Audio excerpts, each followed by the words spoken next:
Good morning, good morning, good morning, and welcome back to Coffee and Sports. This is the morning show powered by Wire to Wire Network. I'm the NFL genius, Gene Walzak, and next to me is the man that knows better. It's Mo Better. Good morning, Mo. Hey, good morning, Gene. Good morning, chat. Let's get into it. Oh, we're going to get into it. We had, listen, I know it wasn't opening night of the NBA last night, but for all intents and purposes, I know you're a Lakers fan, but most teams started their NBA season last night. And last night to me was like a true opening night for the NBA. Not just like and I say that in the NFL too. Week one, the Eagles playing the Cowboys on Thursday or the Chiefs Chargers.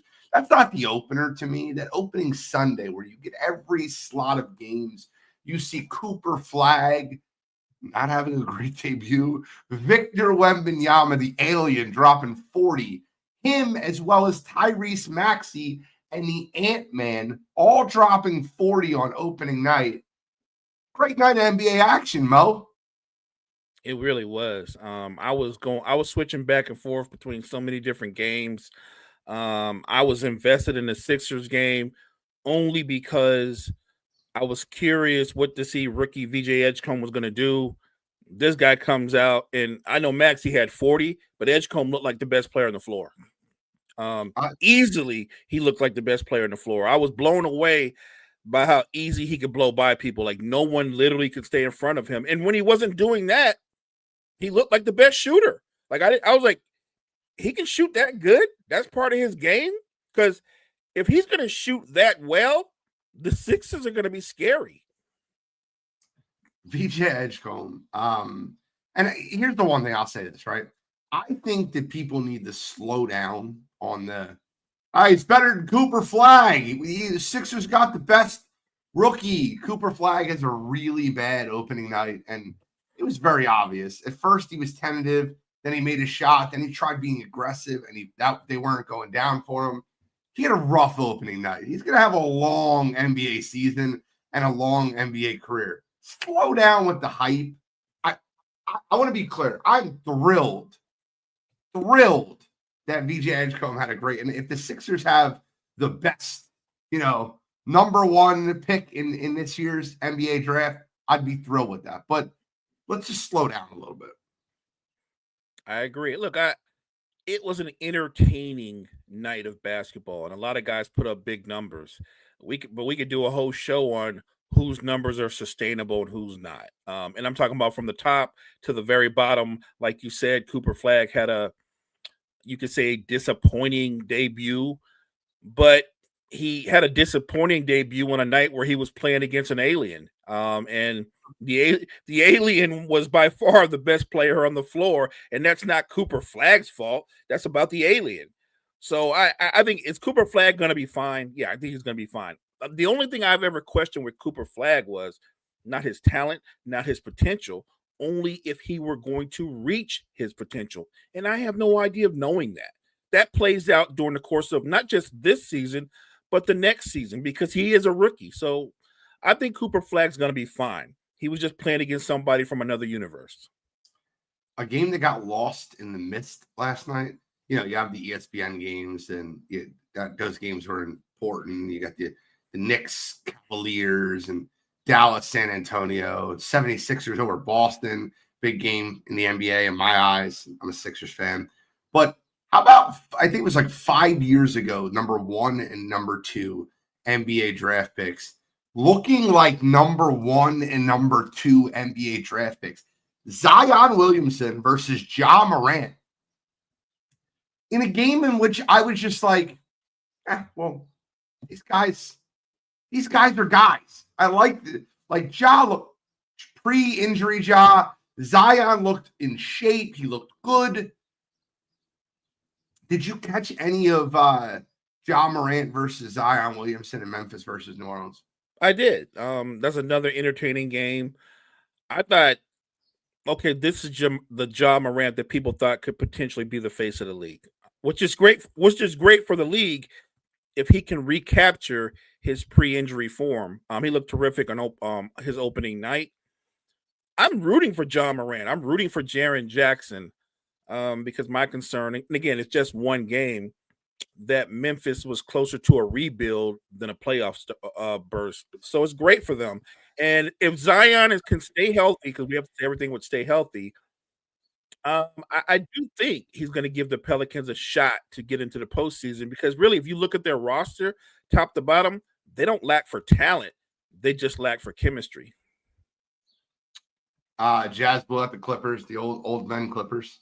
Oh, I watched that game, went away from that game, came back to that game, and they were still getting blown out. Look, I can hide the lead as much as I want. I could try my best to hide the lead. But this morning, when you wake up and you hear news of Terry Rozier and Chauncey Billups arrested this morning for a gambling probe in the NBA. And listen, when Shams reports something, I believe it. Like it's not, he's one of the best at having his hand in the NBA pot. So in order to talk about this a little further, I'm going to bring on an NBA expert, and he's not guarding the 2. He's guarding the 3. And Mr. Brett Gardy 3. Brett, waking up this morning and seeing that not only listen, we've seen the stuff with Terry Rozier. The Terry Rozier stuff is actually obvious. Like it's super obvious. So many bets were placed on his under, and then he leaves with a foot injury almost immediately. And then he's fine, right? There was no that stuff is obvious. A head coach in the NBA, the Mafia, Chauncey Billups. What is going on, Brett? It's wild, especially when it comes to Chauncey Billups, because Terry Rozier, I just never understood that. Like, these guys aren't hurting for money. And if you're that worried about your friends making money, just give them a loan. They've both made enough money at this point in their career. It's quite shocking because, I just don't get it. I'm at a complete loss for words because I really didn't expect Chauncey to be involved in any of this. So I don't get it. I don't get why NBA players will put generational wealth at risk just so they can, maybe win a couple $1 million off a bet. It's wild. And the Mafia's involved? Man, this whole thing is just so absurd to me that I don't even really know what to say about it, honestly. Listen, we are all on the sense of innocent until proven guilty. And I'll say this, Chauncey Billups, it's apparently it's not alleged to anything he's done as an NBA head coach. So I don't know if it's point shaving, what type of gambling it's involved in. But Chauncey Billups hasn't played in the league in a while. So I don't know what the Chauncey Billups is. And before I have all the facts and I have fully understand, like the Rozier stuff, like I was talking to Mo pre-show, you can't argue the Rozier stuff. I don't think you can argue the Rozier stuff. But the Billups stuff, I don't have enough information on. Mo, what were your thoughts when you seen the Rozier and then the Chauncey Billups arrest this morning? Look, I think Brett said it right. You wonder why some of these players will be willing to risk generational wealth to even get involved in the orbit of people that do these kind of things. But to your point, innocent until proven guilty. Because I know a lot of people, they were putting dirt over Malik Beasley because they said Malik Beasley did it, and they said FBI and this and that, and it come to find out he didn't do anything. He wasn't guilty of anything. So I don't know. I'm disappointed in the fact that his name came up in it, but we're gonna have to get more information as the case develops. With Billups, it's a little murkier because they're not really clear on what the actual charges are, right, or what he's being accused of. I would say this, so I don't go too deeper into this. If and when one day Wire to Wire Network decides to dip its toe into the political arena, I'll jump on that. Give me one policy wonk, I'll hop on that. So first of all, I respect that, Mo, and I understand what you're saying, and I can read in between the lines. And I'm with you. So let's be clear there. I do want to say that I would be really disappointed if it turns out that there's circumstantial evidence and you're arresting a current head coach in the NBA. That would be extremely disappointing. Like, I think that logic tells you that there has to be more than circumstantial evidence to do that. But I mean, nowadays you don't know, right? You don't know what ends up happening. But like, I would be extremely disappointed if I found out that the evidence was hearsay or, it was, well, he might have done this. Because when you take a current NBA head coach, that, by the way, Portland played a hell of a game last night. They were in that game the entire way through. Versus, needed a great performance by Anthony Edwards to get the win. But I would be disappointed. Brett? Yeah, absolutely, that's just crazy because he's got Portland playing so well. They played a great game, like you said last night. Had a lot of promise coming into the season and last year. So, like I said, if he actually gets indicted or if he gets proven guilty on something, it'll be really, really disappointing. So, well, I have to wait and see. But yeah, that was a lot to wake up to at 8 a.m. So. I would just say also, look at the climate that we're in. I wouldn't be disappointed at all. I would nod my head and go, that's par for the course. I would just say, look at the climate that we're in. You don't actually have to be able to prove anything to make an accusation. You could just make an accusation. I mean, that, once again, you're not wrong. You're not wrong. Kind of wanted just to we got to touch on it. The biggest news of the day. Like I said, the Rozier stuff I think is fairly obvious. Very, very similar to the Jonte Porter stuff. But Emmanuel Clase stuff. I think that those things are so obvious in the eyes of the public, in the eyes of the gambling world. I mean, if you know like the trends between over-unders, and I gave you an example of like, let's just say, in any given night, $30,000 is the average bet on an over-under for a role player in the NBA. And in one night, there's $350,000 bet on one player, like giving you an example of 10 times more. And it's all bet on the under. And all this money comes in on the under. And then a couple minutes into the game, he leaves with a foot injury that doesn't keep him out of action long. He just, they cash the under, and then that's that. I think that's really damning. And if, fool me once, shame on me. Fool me twice, shame on you. It happened twice, in which that same trend happened, where he was, 50 times more bets on his unders, and then he left the game very early in the game and didn't return. I don't know if he's telling like his buddy, I'm going to test this foot out. I'm not sure if I'm going to play, so you might want to throw some money on the under and have all his friends get rich. I don't know. But I will say, insider trading is a thing. Right, you got a bad one. I just muted your mic for now. You have your really bad feedback. But I do want to ask you guys this, and unmute as soon as you're good. But I do want to ask you guys this. Last night on Wire to Wire, we gave our NBA champions predictions. I'm sure on N1 podcast, I don't know if you guys gave it last week.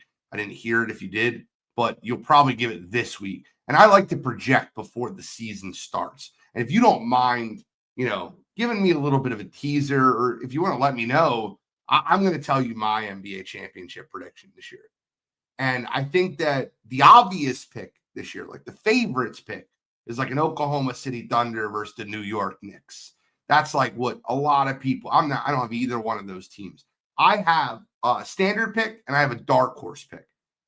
And the dark horse pick is 0-1 now. They lost the game they should not lose last night. But for a standard pick, I went with the Orlando Magic losing to the Denver Nuggets. That is my finals prediction. I have Nikola Jokic as becoming MVP once again. I think he is the most consistent thing in the NBA. There's no voter fatigue for a year that he did not win the MVP. And then for my dark horse prediction in the NBA, I had, Mo's going to hate me, and that's okay. It's my one last ride, I call it. I got myself, Golden State Warriors and the Detroit Pistons. I can't give up on my Jimmy Butler, my Steph Curry. It's like I'm living in my heyday of Golden State Warriors basketball, but I have the Warriors Pistons as my dark horse selection. Mo, Brett, who do you guys have, or who can you tease me if you're going to give it away tonight? So in the East, I'm with you. My standard pick is the Orlando Magic. In the West, it's either Denver or Oklahoma City. And to me, it really is a 50-50 flip, because I think if and when they meet, it'll be another 7-game classic. I don't have any other team in the West being a potential title contender. I think there are a lot of really good teams, but the two deepest, most complete teams are Denver and Oklahoma City, barring a major trade that nobody can foresee coming. And in the East, I think the East is wide open, but I'm with you. I'm big on the Orlando Magic. If I want to take a team that maybe is a year away, I think Detroit would be the team. Even though they lost, Detroit would be the team, because remember, they still don't have Jaden Ivey back just yet. But I think they're a team that is still developing, and they're going to be a lot better on the back end of the season than they are on the front end. Even after watching one game, I want to just, if I could switch my dark horse prediction, and these guys might not be a dark horse, but I think the San Antonio Spurs looked incredible last night. If Wembanyama is giving you that every night, and you haven't got the Aaron Fox back, you're going to get Fox back eventually. You got Stephon Castle. How far are the Spurs away, Brett? It feels like the Spurs are. I think they're still going to be like a year away. I like Wemby. I just don't know how, guys like, Harper, how is Castle going to look in the playoffs? I don't know how these other young guys are going to look in the playoffs. I have no doubt Wemby's game will translate. I just don't know about the rest of the young guys, but I fully believe in Wemby. I'm all on the Wemby train. It's funny because all three of us picked the Magic coming out of the East. My regular finals prediction was a 1995 finals rematch of Magic Rockets. And my dark horse, I'm trying to remember the East team I said. I remember for my bold dark horse prediction, I picked the Clippers coming out of the West. That was dark. And I believe it was Detroit Clippers for my bold prediction. It's just interesting the way everything breaks down. Is you have a lot of teams in the West that I think if they were in the East, they would win the East. And I'll give you an example of what I mean. Oklahoma City runs through the East. Denver runs through the East. Houston runs through the East. I think the Spurs could win the East. I think the Warriors could win the East. And I know that's me being a Warriors. I get it. But, I think there's I think the Lakers could win the East. I don't think the East is good. I really don't. And last night, you seen a historic performance from VJ Edgecombe. I would love to believe that Tyrese Maxey and VJ Edgecombe, the future of the 76ers, you're getting me bought back in. I'll tell you this. The 76ers looked really good when Joel Embiid was not on the court.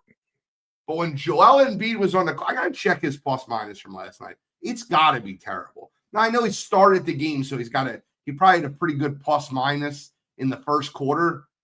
He was minus 16 last night in the game that they won. He had the lowest plus minus in the team. Quentin Grimes off the bench, a plus 18 was the highest. I think it's very telling when you're supposed to be the former MVP coming off knee surgeries. You're the franchise player. He's not the franchise player anymore. I will give him time to get in basketball shape, but the 76ers looked like a really good team when he wasn't on the court. And when he was on the court, they looked pedestrian. and he wasn't moving to be able to protect the rim, which is what you rely on with Joel Embiid in that 7-foot stature. Mo, I know you commented on this. I'm just would love your take on that. That was where I was at before the season. My conversation was they had to move away from Embiid being the focal point, and they had to focus on Maxey, focus on McCain. I didn't know that Edgecombe could be what he is, but you get McCain back and you have that guard trio, they're better when the Sixers play fast. When you have the perimeter talent that they have, they need to play fast. And this version of Joel Embiid is a slow, lumbering type of player that just gets in the way. When he's on the floor, the offense is stagnant because they have spacing issues because he's in the paint, clogging up the paint. They don't need look. If I were Daryl Morey, he'll never do it because Daryl Morey's ultra hard-headed. I would move Joel Embiid ASAP. You don't need he's not movable. Need him. You don't. My point is though, he what's holding the Sixers back from taking that next step to being relevant again? It's Joel Embiid. They can move away from him. They don't need him. Unless you're just saying send him home and sit him on the bench, you can't move him. He's not movable. That contract, it's not movable. You know what? Normally I would agree with you, but there are some really bad and really and really dumb franchises in the NBA. I can tell you right off the top of my head, Sacramento, Utah, you name it. There is a litany of bad franchises that would take. You might not get a lot back, but you don't need a lot back. You just need a cap space that would take Joel Embiid off your hands. Go ahead. This is 76ers team also missing another guy that has bad knees last night, and Paul George. Are you ready? Are you excited to get him back? No. Do you think the Clippers, a lot of his former friends, would move Zubac for Embiid straight up? You know, the crazy part is the Clippers would probably be like, nah, we're good because right now Zubac is exactly what they need, even though they lost the other night. And by the way, he's one of the few players on the Clippers that's under 30. Look, I just think the Sixers, to me, you've got a lot of talented wing players. And I still think I think the Sixers are going to make the playoffs. I think they're going to make the playoffs despite whatever version of Joel Embiid is.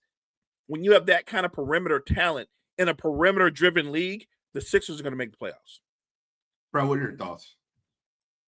It feels like we'll know by game 20, or 25, who the 76ers really are, or if Joel Embiid's going to actually be able to round back into playing shape. Because I'll give him some grace. It's one of those things with Embiid. I get it. He hasn't played in like a year and a half. So I do like the 76ers like depth. I think that can make things really interesting.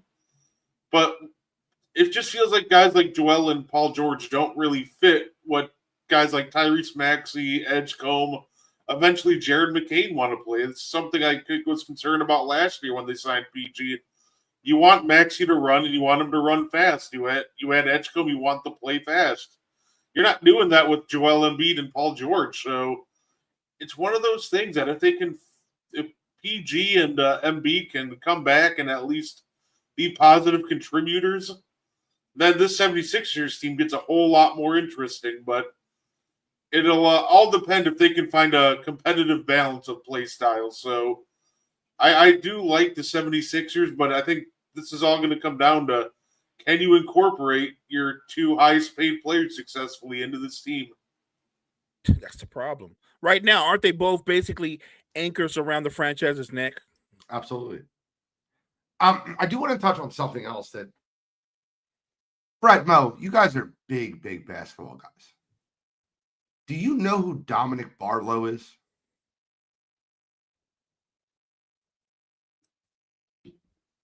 Yeah, I've heard of Dominic Barlow. Okay, so I asked that question because I know who he is, but I don't know. I didn't even know the 76ers had him. Dominic Barlow is from Philadelphia. He went to St. Joe's Prep. He went off and played for like overtime elite, like one of those teams and never went to college. And, that was the last I heard from him. And then he was like a role player in the NBA. I just didn't even know. Like, I had no idea that he was a role player in the NBA for a couple of different franchises. I think he played for the Spurs, and then he played for the Hawks. And he really didn't play much. Averaged 3-4 points a game, 10 to 14 minutes. He started last night for the 76ers, played 34 minutes, and I'm like, wait, is that Dominic Barlow from Prep? Like, the guy, like Dominic Barlow from Prep broke so many high school records in the city of Philadelphia, the same city that hosted Rasheed Wallace, Wilt Chamberlain. Like, he broke so many records in high school that you couldn't. DeJuan Wagner was the last guy you heard about from this area that, and he wasn't even from Philly. He was from Camden. But Barlow, who went to Prep in Philly, is now starting on the 76ers. Now, granted, that's because Paul George didn't play. But over a guy like Quentin Grimes, and Paul George is not there, and Justin Edwards, who was a McDonald's All-American. The 76ers have a lot of depth at the wing position of young talent. If you can move Paul George and Joel Embiid for a bag of Doritos, I don't even care if they're nacho cheese. They could be the Cool Ranch, and I don't even like ranch. I really would be interested in watching this young team grow. And the Dominic Barlow comment to me was just, I was so shocked. I didn't even know he was on the 76ers roster, and I'm a 76ers fan. I looked at depth chart after depth chart after depth chart, and I've seen guys like, I'm like, oh, well, they'll start Justin Edwards to start the season, or they'll start, obviously they're going to start Quentin Grimes after the way he played last year. Like, I knew for certain that Dominic Barlow wasn't starting in the lineup until he started, and he played his ass off last night. The 76ers still don't have Jared McCain. They still don't have Paul George. They still don't have, a semblance of Joel Embiid, but they looked good last night. I'm calling up Brooklyn. Because Brooklyn, they love taking on stars at the end of their careers. Or I'm calling up Brooklyn, and I'll take back Cam Thomas and Nicholas Claxton. Give me those two. Give me those two for Embiid and Paul George. Better be ready to attach picks, because they're not going to give those two up willingly for those two. I'll take cap space. You know what? If you ain't gonna give me the players, how about just give me the cap space? Yeah, I mean, kind of moving on.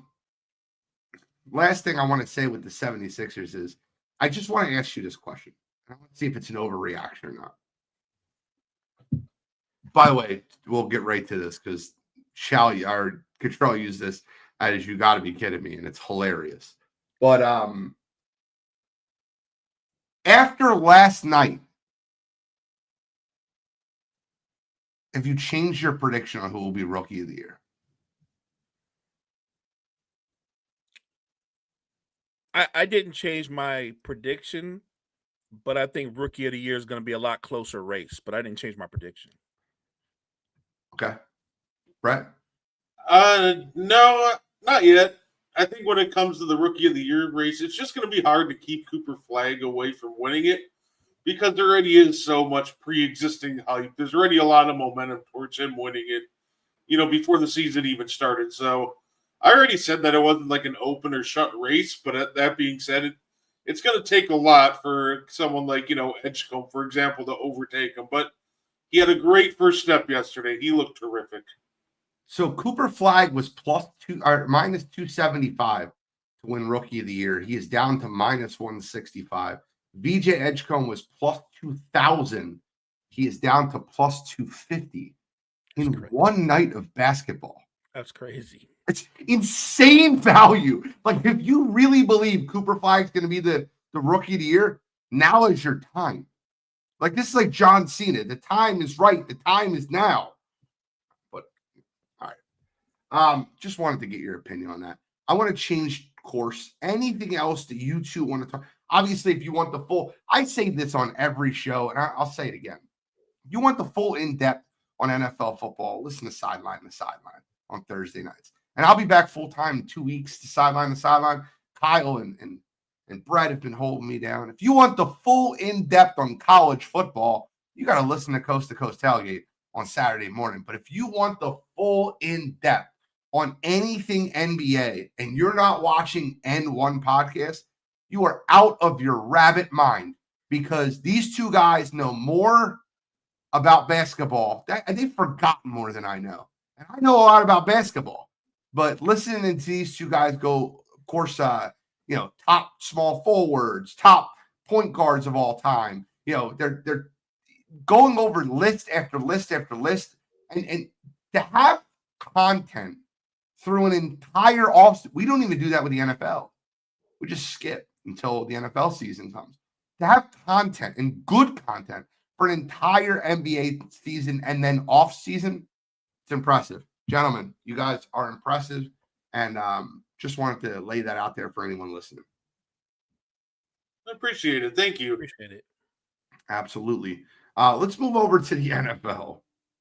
This is a football Thursday. Thursday night football is tonight. We will talk about that more on Sideline to Sideline, but I do have to get into the Tua comments.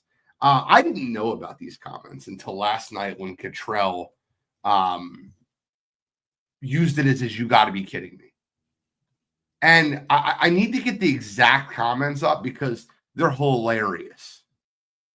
So yesterday in the press conference, Tua was asked why he didn't target Jalen Waddle more. And he said some of it has to do with being able to see guys.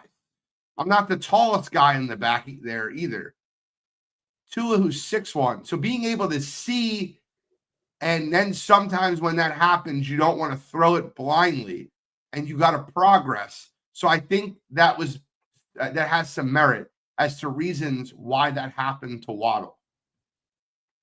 I can't make this shit up. Mike McDaniels has to bench him. Like they have to bench him. His performance Sunday versus the Cleveland Browns, 100 yards, 3 interceptions. It's got to be the worst performance this year.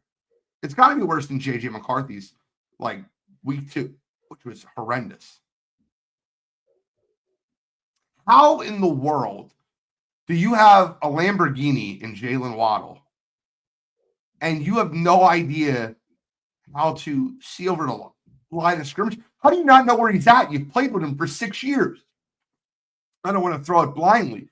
Quarterbacks should know where their top receiver is going to be. If they're running a slant pattern, you throw it. You should be throwing that slant pattern 30 to 40 times a week in practice. How do you not know where he's going to be?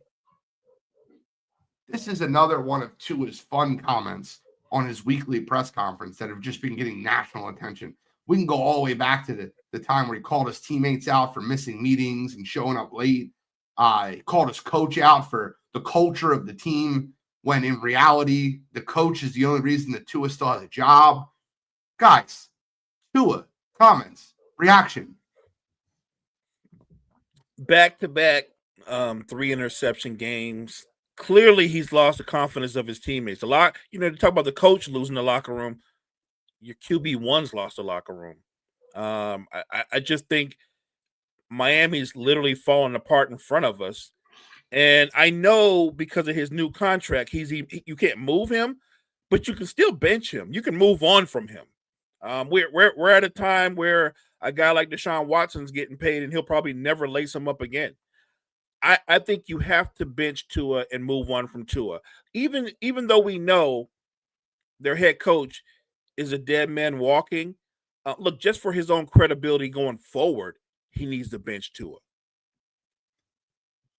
Right? No, I completely agree. That performance against the Browns is the worst you're going to see all year. And I see what you're saying, Kyle, about Geno Smith and Justin Fields having bad performances, but those guys aren't like year 4 in the same system and year 4 with the same receivers and guys like Jalen Waddle. So at this point, it's just absurd. If you're the Dolphins, you might need to send somebody down there to help them out with these interviews and, just say no comment to some of these. But yeah, it's over. It's been over since the year kind of started and you already saw the signs.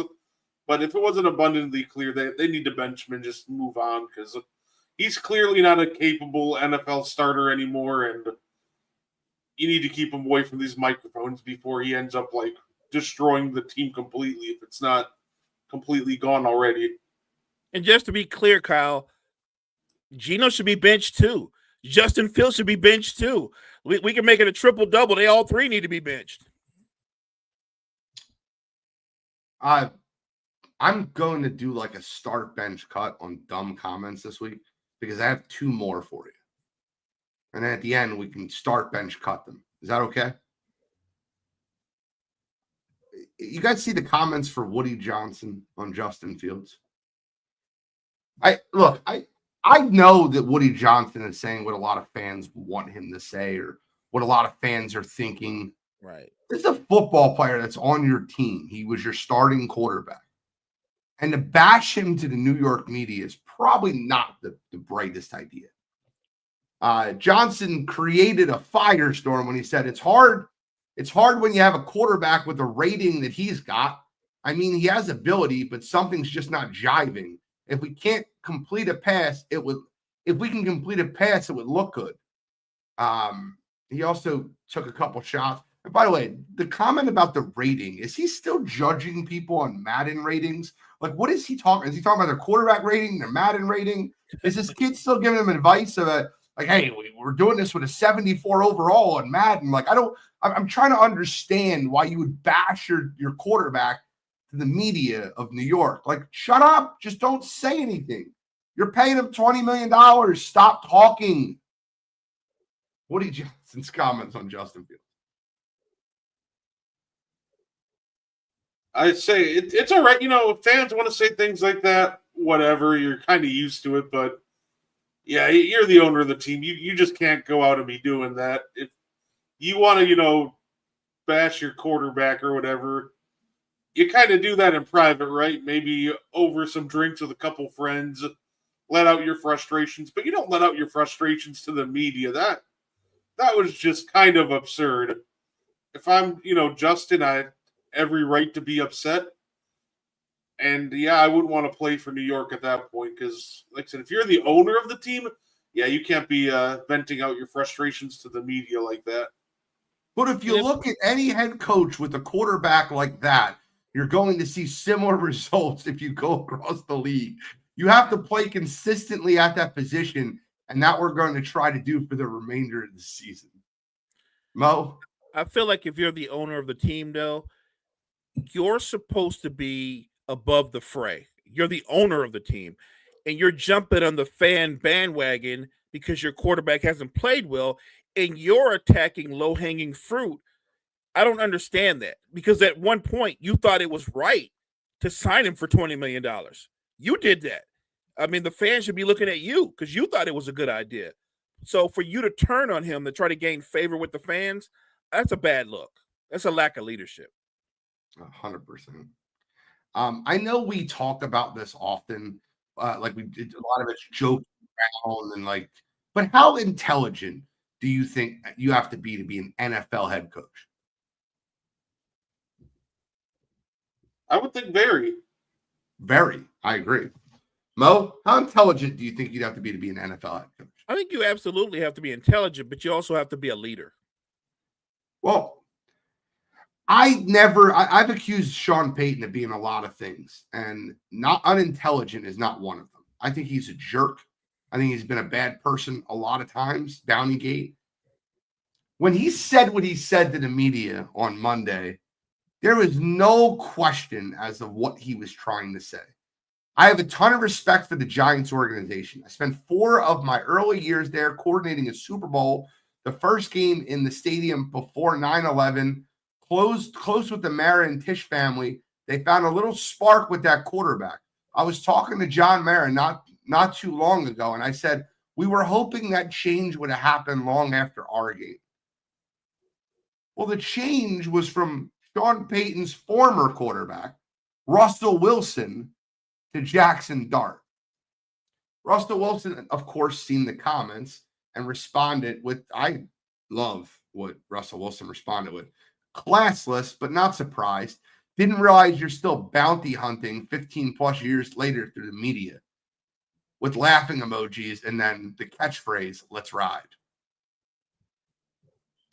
Sean Payton's response is, I did see it. In the euphoria the game unfolded, that was strictly about Dart. And in no way in shape or form was that directed at Russ. And I might be able to see how he might perceive that. Coming off that win and watching how Dart played, that wasn't any of my intentions.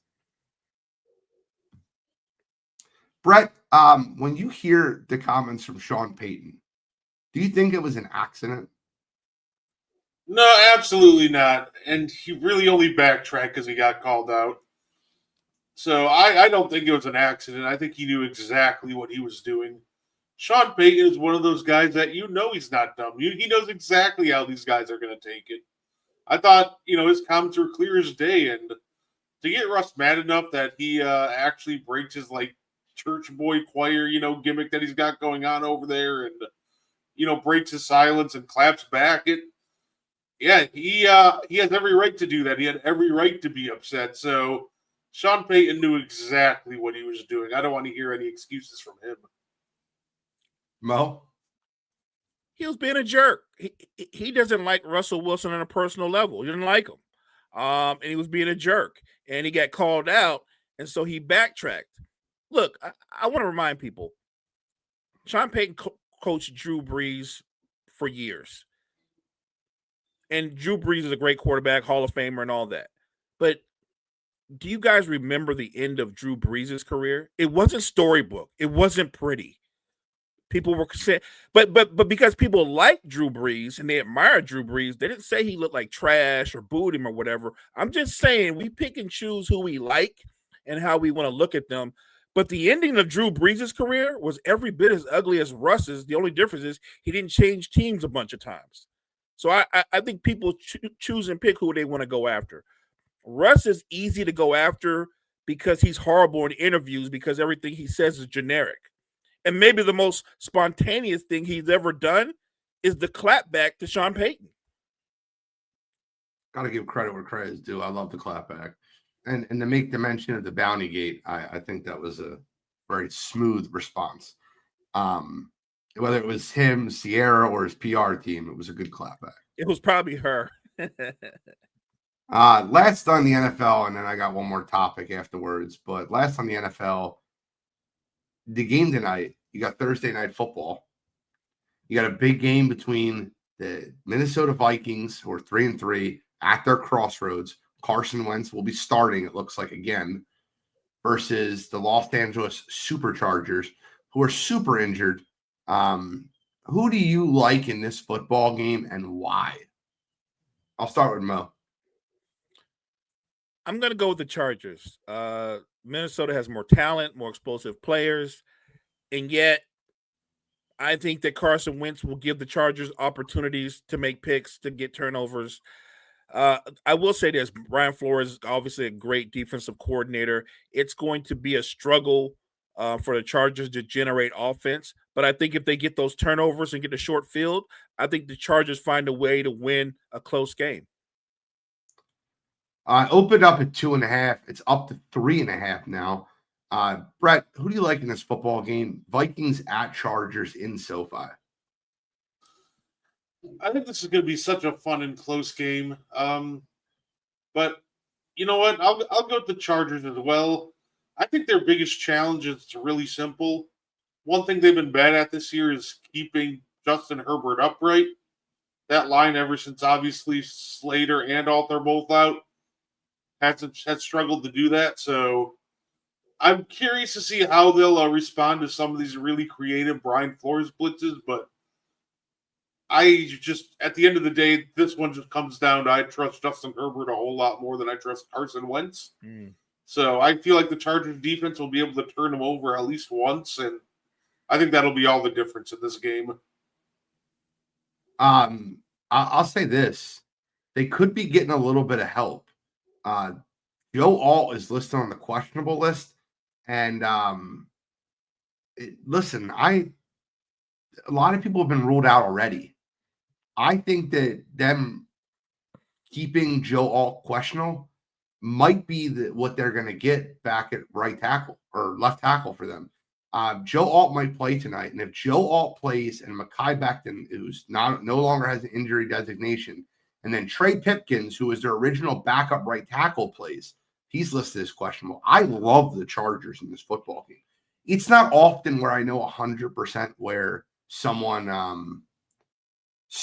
was, like I don't want to make a claim or pick on this game. Like when we do our picks on Wednesday nights for the week, I stay away from games where I think there's a player or two that can absolutely change the outcome of the game and they're questionable. The reason I don't really, this is a tough game to pick, is if Joe Alt doesn't play, if Pipkins doesn't play, I honestly think that the Vikings defense can overwhelm them at the line of scrimmage. If they do play, I think that the Chargers will be able to move the football at a more consistent basis, and I have more confidence in Justin Herbert behind a decent offensive line than I do with Carson Wentz. So, tentatively, I'll tell you Chargers win the game tonight.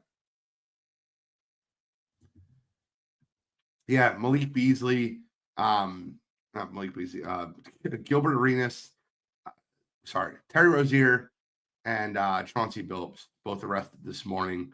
I see you guys in the chat. I know Alex, you're on the Mr. West Coast. Yeah, sleeping at 6 a.m. I get it. I understand. But just wanted to close the show because sometimes we do a Friday show. You guys have done Friday shows consistently, but tomorrow night is the World Series. And you got the Dodgers versus the Blue Jays. And I all but wrote off the Blue Jays when they went down 2-0 at home. I thought Seattle was going to win that. And not one time until George Springer hit that 3-run homer did I think that the Blue Jays were going to win that series. Not once. However, there's something to be said about a hot team, especially the way they're swinging the bats going into the World Series. I think the Dodgers are a juggernaut. I think they're a dynasty. I think their arms, the way they're structured, I don't think that Toronto can keep up with them. But you'll know very soon in those games in Toronto if the Toronto Blue Jays can keep up with them. They cannot go down 0-2. I think they need to win both games in Toronto if they want to win the series. But you're going to go against Yamamoto, Snell, Ohtani, Glasnow. Like they have arms on top of arms on top of arms for the LA Dodgers. I'd love to get your gentlemen's predictions on the World Series if you don't mind. For me, it's simple. The Dodgers just need to win one of the first two games, right? Like they need to establish right away that this is over. I think this series is a 5-game series. I think the Dodgers are just too much for them. I think there's something to be said for them coming back down 2-0 and winning an epic series and riding that wave of momentum into the World Series. I still think the Dodgers are just a better baseball team. I'll say when it comes to the World Series, I think the key is going to come in the first 6 innings. It's really simple if the Blue Jays want to win. And I'm going to make this sound a lot easier than it actually is. You have to chase the starting pitching early. If you don't, and these pitchers are allowed to go 7-8, yeah, Dodgers are winning the series pretty easily. And I think that's going to be the challenge. I think the Dodgers win it in 6. But I think if the Blue Jays want to do anything, because that's the Achilles heel of this Dodgers team, right? It's the bullpen. That's why it was so clutch against the Brewers that they were able to get, 7, 8, 9 innings out of their starters. So if the Blue Jays want to have a chance, they're going to have to chase, Yamamoto and company early. But if that doesn't happen, I'll take the Dodgers in 6. Look, Blue Jays, Sun Rays, a bag of Lays, Dodgers in 5. This guy. Dodgers in 5. This guy. I think the Dodgers just have too much. I think that they're the better overall team. I think that and Brett, you hit it perfectly, right? So here's the gist of it. can't let the starters go 7. You have to get to the mid-tier of that Dodgers bullpen, which is, they were bad down the stretch. Don't let anybody lie to you. That mid-tier of that Dodgers bullpen was not good. However, when you're getting 7 innings, 8 innings out of Snell and 9 innings out of Yamamoto and 6 shutout innings from Ohtani, in what I can only justify as the greatest postseason performance ever. 3 home runs, 6 shutout innings, 10 strikeouts. They're a really tough team to beat. I mean, you got Mookie Betts, Freddie Freeman, Shohei Ohtani, Teoscar Hernandez, Will Smith's back in the regular lineup. They're rotating Max Muncy. Like, yeah, we're just only going to pitch him versus righties. Max Muncy is just a rotational player. Kiki Hernandez. I love the Dodgers in this series. I think the Dodgers minus a game and a half is 100% what you should be on. Sounds like they may all be connected. Organized crime, running poker, drugs, and escorts associated with celebrities hosting, attending. The Gilbert situation had human trafficking accusing when first broke that story. Okay. I guess we'll find out. What? Yeah, we'll find out. That's wild. That's wild. Question. I get people want to call Justin Fields trash, even though he never had a legit chance other than Pittsburgh. But at what point can we call Caleb Williams ass because he hasn't played any better? Damian, I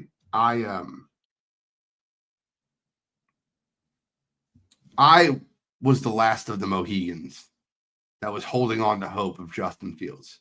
If I give up on Justin Fields, I don't want to hear he didn't have a chance. He signed there as a free agent. Pittsburgh, I could argue. Chicago, poor coaching. He signed there as a free agent to play with a college wide receiver that he played with prior. Justin Fields has played bad football. They paid him $40 million and they're benching him for a career backup in Tyrod Taylor. You kind of got to write him off. Whereas your Bears, although Caleb hasn't looked great the last few weeks, I think they're 4-2 and they're running the ball very successfully. I think you got to be – look, I don't think Caleb played good football last week versus the Saints at all. He looked terrible. But I think you have to be open to his growth a lot more than we are with Justin Fields. He's still completing the ball over 60%, 9 touchdowns, 3 interceptions, a 92.9 quarterback rate. It's a lot of middle-of-the-pack shit for Caleb Williams. So I wouldn't write him off yet. I know you're a Bears fan. I know that you're dealing with a lot over there, but Guardy 3, as a Packers fan, do you think Caleb Williams should be written off? No, absolutely not. Here's the thing with Caleb Williams, right? This is his first year in a new system with Ben Johnson, and this is his first year with a real head coach. Yeah. That Eberflus stuff was a disaster last year, so I think this is his first year, and you know what? I think we've seen a lot of, growth and development from year, 1 to year 2. And that's all you can really ask for right now from Caleb, right? He looks like a much better quarterback than he did last year. So I think it's way too early to write off Caleb Williams. And when it comes to Justin Fields, yeah, it's over, big dog. I'm sorry. I don't like this idea with Justin Fields that it's always somebody else's fault. It's the coaching, it's his team, it's his offensive line. A lot of people just like to make a lot of excuses for everything around Justin Fields. But at some point, we have to turn and look at who Justin Fields is. And we talk about when he had good coaching in Pittsburgh.